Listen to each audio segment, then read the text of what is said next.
Ration அரிசி போடுறீங்க இலவசம், எந்த அமைச்சர் வீட்டில் அதை வாங்கி சமைப்பீங்க? ரேஷன் அரிசியை அமைச்சரால் சாப்பிட முடியுமா என நாம் தமிழர் கட்சி ஒருங்கிணைப்பாளர் சீமான் ஆவேசமாக கேள்வி எழுப்பியுள்ளார். கொடுமையை துடைக்க வழி இல்லை. தாலிக்கு தங்கம் கொடுப்பாங்க, அதே குடிக்க வச்சு அதே தாலியை அவங்களே அறுப்பாங்க. இதெல்லாம் ஒரு ஆட்சி முறை, இதெல்லாம் ஒரு ஆட்சி. போய்கிட்டே இருக்கும்போது பேருந்து சக்கரம் கலண்டு ஓடும். இந்த பஸ் ஓசையாக ஓடனா இல்லை காயிலாங்கலையில் போடக்கூடிய பழைய இரும்பையில் பஸ்ஸுன்னு கட்டி ஓட்டிக்கிட்டு இவங்க பண்ணுற பாடு. ரேஷன் அரிசி போடுறீங்க இலவசம், எந்த அமைச்சர் வீட்டில் அதை வாங்கி சமைப்பீங்க? எந்த சட்டமன்ற உறுப்பினர், பாராளுமன்ற உறுப்பினர், அது மாமன்ற உறுப்பினர் வீட்டில் சமைப்பீங்க? தரம் இருக்க? ஒரே நெல் ஒரே அரிசி கடைக்கு விற்பனைக்கு போகும்போது தரமாக இருக்குது.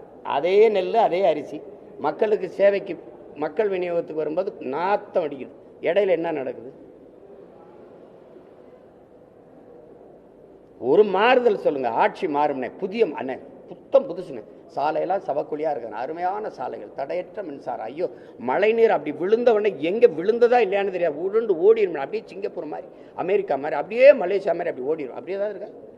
அந்நிய முதலீடை கொண்டு வர எல்லா நாட்டுக்கும் புரியல, அங்கேருந்து கொஞ்சம் நிர்வாகத்தை கொண்டு வரக்கூடாதா? சிங்கப்பூர்லாம் இப்படி தான் இருக்கா?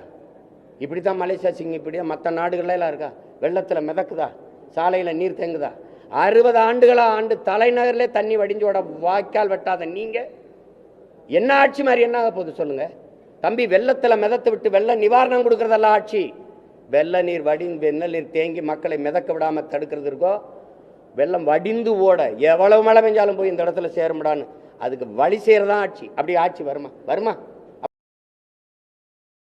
செய்திகளை உள்ளது உள்ளபடி தெரிந்து கொள்ள ரெஃப்ளெக்ட் நியூஸை சப்ஸ்கிரைப் பண்ணுங்க.